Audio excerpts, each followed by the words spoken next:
For nearly 20 years, Cristiano Ronaldo chased the one trophy that had always escaped him. He conquered England, Spain, and Italy. He broke records that once seemed impossible. He became one of the greatest footballers the sport has ever known. Yet on one December night in Qatar, none of that mattered. As the final whistle echoed around the stadium, Ronaldo slowly walked toward the tunnel with tears in his eyes.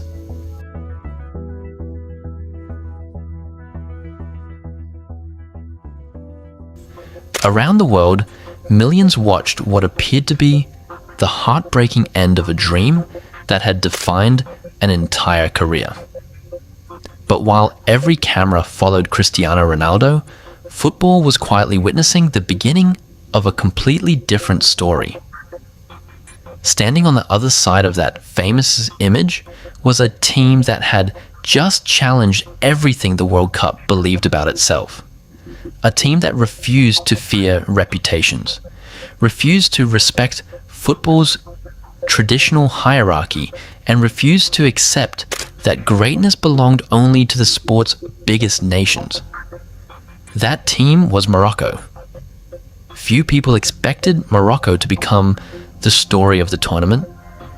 At best, they were expected to compete, perhaps reach the knockout stages, and then eventually fall to one of football's established powers. That had always been the pattern. Every World Cup produces an underdog that captures the imagination before reality eventually returns. But Morocco never accepted that role. They arrived in Qatar with a level of organization, discipline, and confidence that many people underestimated. And it did not take long before the football world realized something unusual was happening. Their first major statement came against Belgium, one of the most talented squads in international football. With Kevin De Bruyne, Thibaut Courtois, and a generation many believed could challenge for the World Cup, Belgium were expected to control the match. Instead, Morocco controlled the occasion. They defended with remarkable discipline, attacked with confidence, and secured a victory that immediately forced people to pay attention. Even then, many dismissed it as nothing more than an upset. Great teams occasionally lose. Belgium, they argued, had simply experienced an off day. That explanation became far less convincing a few days later. Waiting for Morocco in the round of 16 was Spain, one of the most technically gifted nations football has ever produced. Spain dominated possession exactly as everyone expected, patiently searching for spaces that never appeared. Morocco remained calm, organized, and completely convinced they belonged on the same stage. For 120 exhausting minutes, they absorbed every challenge without losing their composure. And when the match was decided by penalties, it was Morocco who looked like the experienced side. Spain were eliminated, and suddenly the conversation changed. This was no longer a fortunate victory over Belgium. It was evidence of a team capable of competing with the very best under the greatest pressure. Then came Portugal. On paper, few squads in the tournament could match the quality at Fernando Santos' disposal. Bruno Fernandes, Bernardo Silva, João Felix, Rafael Leão, Ruben Dias, Vitinha, Nuno Mendes, and Cristiano Ronaldo gave Portugal one of the strongest squads at the World Cup. Many believe they had everything required to challenge for the trophy. Morocco saw something different. They saw another opportunity to prove that football matches are not decided by reputations, but by performances. Every duel was contested with complete conviction. Every defensive action reflected absolute trust in the system, and every attack carried genuine purpose. Then came the defining moment. Youssef En-Nesyri rose above the Portuguese defense and powered his header into the net. It was more than the winning goal of a quarterfinal. It was the moment an entire continent realized that African football had entered a new era. When the final whistle blew, Portugal's World Cup dream was over. Cristiano Ronaldo's pursuit of the only trophy missing from his career had come to an emotional end, and Morocco had become the first African nation ever to reach a FIFA World Cup semi-final. For most teams, a tournament like that would have been remembered as the greatest achievement in their history. For the football world, the explanation seemed simple. Morocco had enjoyed the perfect tournament. The passion, the unity, and the momentum had carried them further than anyone expected, but sooner or later, football would return to its familiar order. The traditional powers would rise again, and Morocco would quietly return to being outsiders. It was a comfortable conclusion. The only problem was that Morocco never believed it.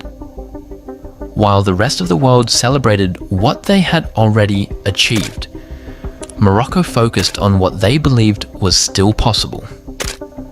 And over the next 4 years, they began preparing to prove that Qatar had not been the end of an extraordinary story. It had merely been the beginning. Reaching the top is one of the hardest achievements in football. Staying there is even harder. History is filled with teams that captured the world's imagination for one unforgettable tournament before quietly disappearing. The pressure changes, expectations grow, opponents prepare differently, and suddenly the element of surprise is gone. That was the challenge waiting for Morocco after Qatar. They were no longer the team nobody talked about. They had become the team everybody respected. Every opponent studied them more carefully. Every coach understood they could no longer be underestimated. Around the football world, many people believe Morocco had already experienced the greatest chapter in their history. The semi-final run was celebrated as a remarkable achievement, but few expected it to become the foundation of something even bigger. Then, only months before the 2026 FIFA World Cup, another obstacle appeared. Walid Regragui, the coach who had transformed belief into performances and unity into results, stepped away from the national team. For many countries, losing the architect of their greatest success so close to a World Cup would have signaled the beginning of decline. Questions immediately followed. Had Morocco's golden generation reached its peak? Would the discipline that defined their success survive without the man who had built it? Had the football world finally reached the moment when Morocco would return to being just another talented nation? Those questions overlooked something far more important. Morocco's greatest strength had never been one individual. It was the culture that had been created inside the squad. The standards remained. The mentality remained. Most importantly, the players remained. Yassine Bounou continued to establish himself as one of the finest goalkeepers in world football, bringing calmness and authority to every match. Achraf Hakimi had developed into one of the game's most complete fullbacks, capable of deciding matches at either end of the pitch. Noussair Mazraoui offered intelligence, composure, and invaluable experience from Europe's biggest clubs. In midfield, Sofiane Amrabat continued to provide the relentless energy that had become one of Morocco's defining characteristics, while Azzedine Ounahi brought creativity and control whenever the game demanded patience. Further forward, Brahim Diaz added another level of quality, giving Morocco the kind of player capable of changing a match with a single moment of brilliance.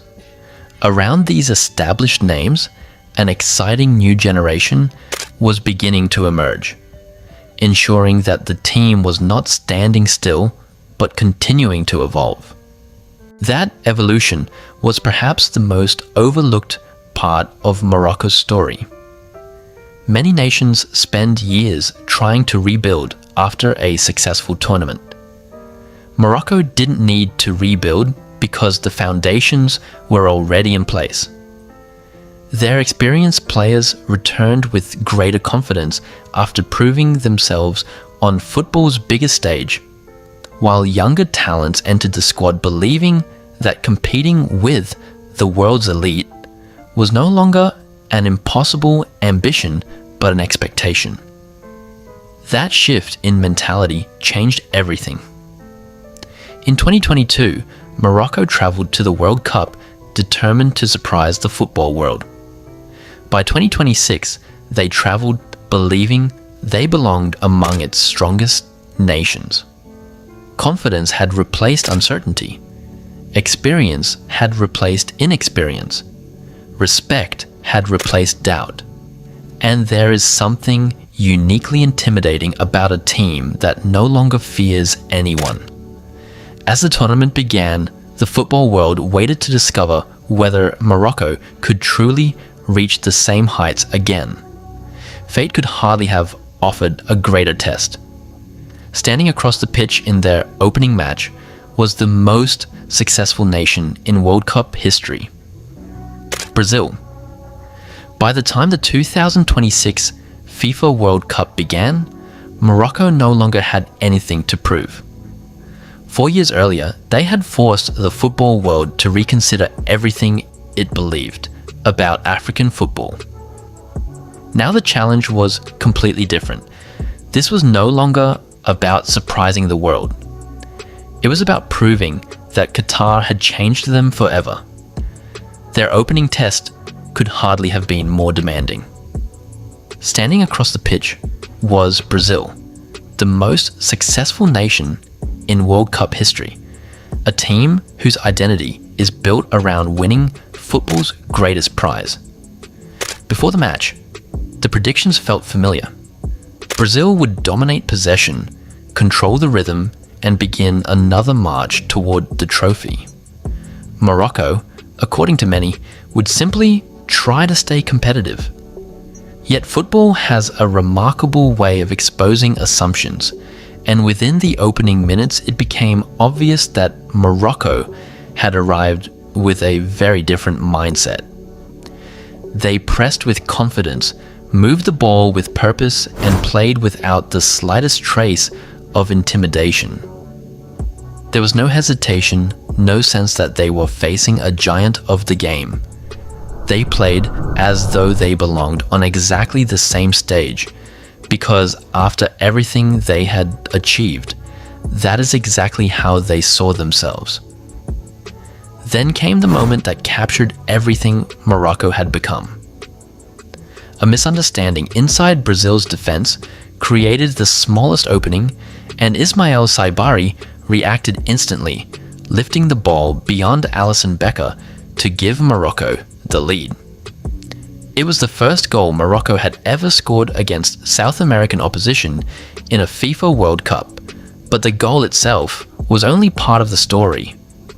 What truly surprised the football world was what happened next. Morocco refused to retreat. They refused to defend their advantage for 90 minutes. Instead, they continued attacking one of the greatest football nations the sport has ever known. By the half-hour mark, they had already produced 12 attempts on goal, forcing Brazil to react instead of dictate. It was a performance built on confidence rather than hope, on preparation rather than emotion.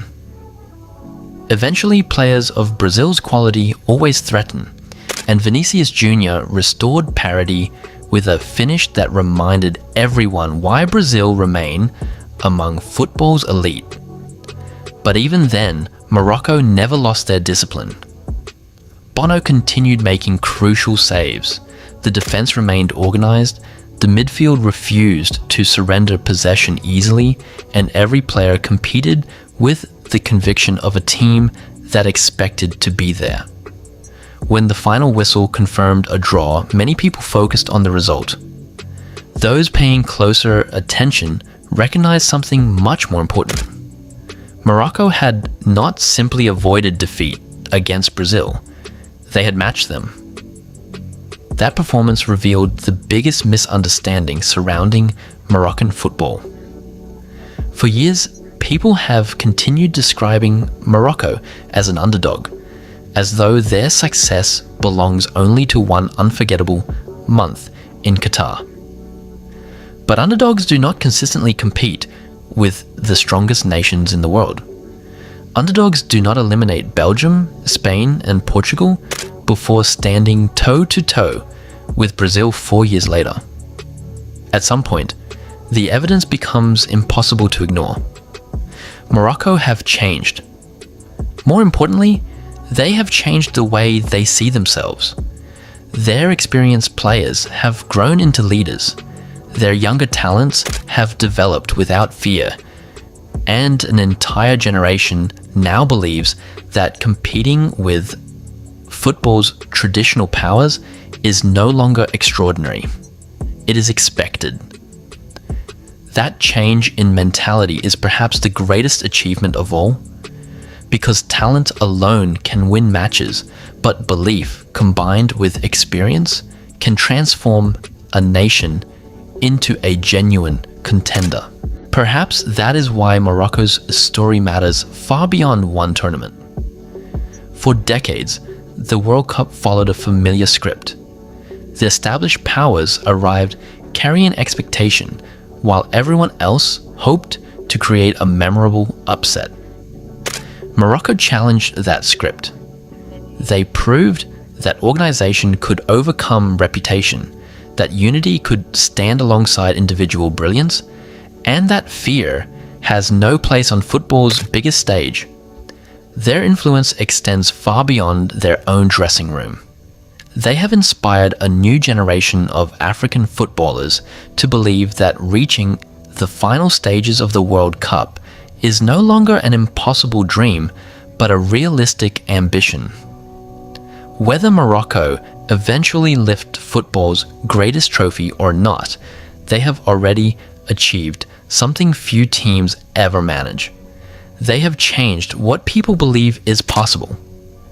For years, the football world kept waiting for Morocco to become ordinary again. Every tournament, every new challenge, and every difficult opponent was supposed to bring them back to reality. Instead, the opposite happened. Morocco continued growing, continued improving, and continued proving that Qatar was not the end of an incredible story, but the beginning of a new era. The football world still asks whether Morocco can do it again. Perhaps that has always been the wrong question. The real question is this: when the next World Cup giant stands across from Morocco, will they finally understand what Belgium, Spain, Portugal, and even Brazil eventually discovered? Morocco were never the surprise. The surprise was that the football world underestimated them for so long.